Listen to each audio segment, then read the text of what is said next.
Pernah kebayang nggak bikin alat yang bisa melihat pakai suara? Persis kayak kelelawar. Nah, dalam pembahasan kali ini, kita bakal rakit alat keren persis kayak gitu, yang bisa ngukur jarak cuma pakai gelombang suara. Oke, ini dia rencana main kita. Pertama, kita bakal bedah gimana sih cara kerjanya. Terus, kita lihat komponen apa aja yang dibutuhin. Habis itu, kita coba dulu di dunia virtual, baru deh kita rakit beneran. Terakhir, kalau ada masalah, kita cari solusinya bareng-bareng. Udah siap? Yuk langsung aja. Oke, kita mulai dari bagian 1. Gimana sih cara kerja sensor ultrasonik ini? Yuk kita intip sains keren di balik suara yang bahkan nggak bisa kita dengar. Nah, kenalan dulu sama pahlawan kita hari ini, sensor HCSRO4. Coba lihat deh, dua mata ini. Anggap aja yang satu itu mulut dan yang satunya lagi telinga. Si mulut ini namanya transmitter, tugasnya teriak ngeluarin suara. Nah, si telinga atau receiver tugasnya nungguin gema yang balik. Terus gimana cara kerjanya? Gampang banget, persis kayak kelelawar. Sensor ini ngirim gelombang suara yang nggak kedengeran. Begitu gelombangnya nabrak sesuatu, misalnya tembok, dia bakal mantul balik. Nah, pantulannya itu yang ditangkap lagi sama sensor. Mirip gema gitu deh. Jadi, kalau kita urutin, prosesnya tuh simple. 1, si transmitter teriak. 2, suaranya nabrak benda terus mantul. 3, si receiver dengerin pantulannya. Nah, ini bagian paling pinternya. Yang keempat, si sensor ngitung berapa lama ya suaranya bolak-balik. Terakhir, dari waktu itu, jreng, jaraknya bisa dihitung. Simple kan? Oke, teorinya udah dapet. Sekarang waktunya kita buka kotak perkakas kita. Kita lihat yuk, apa aja sih alat dan bahan yang kita perluin buat bikin proyek ini jadi kenyataan. Nah, ini dia dua jagoan utama kita. Yang kiri ini ISP32. Kita sebut aja otaknya. Dialah yang mikir dan ngolah semua data. Terus yang kanan, pastinya, si sensor HCSR4 tadi yang bakal jadi matanya proyek kita. Terus ini dia layar LCD-nya. Kalau tadi ada otak dan mata, nah ini mulutnya. Lewat layar inilah alat kita nanti ngomong ke kita. Ngasih tahu berapa jarak yang dia ukur. Eits, jangan buru-buru ambil solder sama kabel. Ada langkah pinter yang harus kita lakuin dulu. Kita bikin cetak birunya di komputer. Yuk kita masuk ke dunia simulasi dan ngintip kodenya. Selamat datang di Walkway. Ini semacam playground digital kita. Enaknya, di sini kita bisa coba-coba sepuasnya tanpa takut ada komponen yang rusak. Lihat deh, di kiri itu kodenya. Di kanan itu rangkaian virtualnya. Dan layarnya udah nyala nunjukin jarak. Ini cara paling aman buat mastiin semuanya beres sebelum kita rakit beneran. Kodenya mungkin kelihatan bikin pusing ya. Tenang, kita bedah yang penting-penting aja.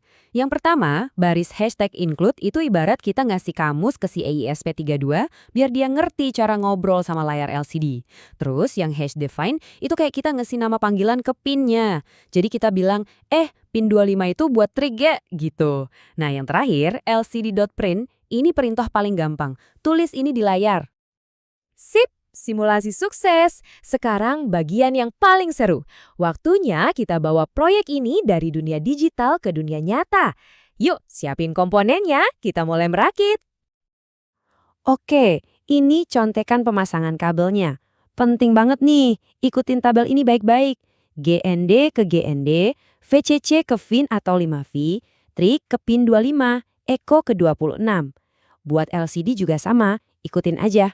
Mendingan cek 2 kali deh setiap kabel, soalnya salah satu aja bisa bikin pusing 7 keliling. Pastiin semuanya nancep kencang ya.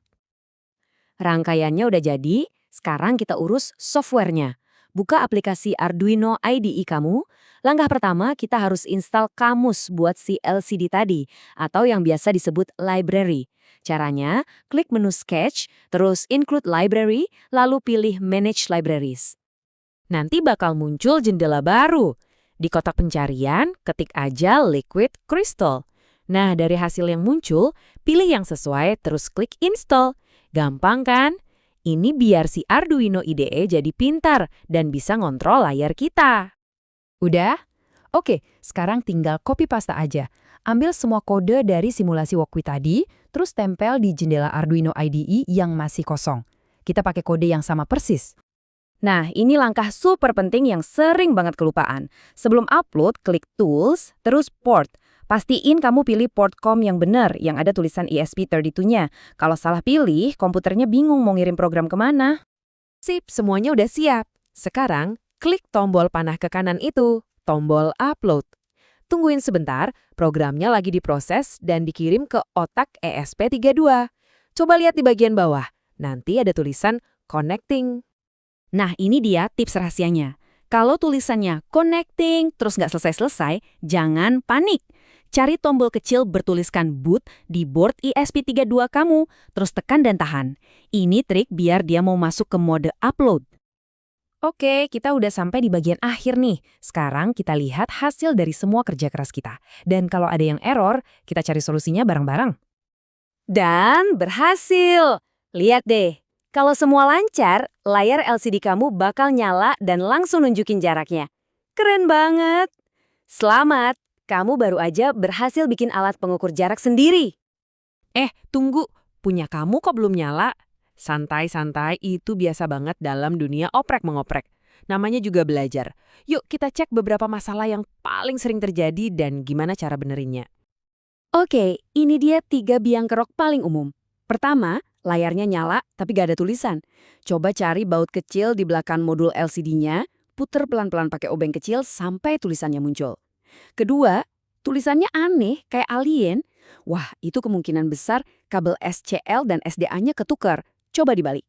Terakhir, jaraknya 0 terus. Cek lagi kabel trigger dan echo di sensornya, jangan-jangan ketukar juga tuh. Jadi intinya apa? Kamu baru aja ngasih sebuah mesin indera baru. Keren kan? Kemampuan buat melihat pakai suara ini dasarnya banyak banget loh. Bisa buat robot biar nggak nabrak tembok atau buat sensor parkir mundur di mobil. Coba deh bayangin, dengan ilmu baru ini kamu mau bikin apa? Tongkat canggih buat bantu orang? Atau mungkin alarm banjir buat di rumah? Nggak ada batasnya. Jadi proyek keren apa nih yang bakal kamu bikin selanjutnya?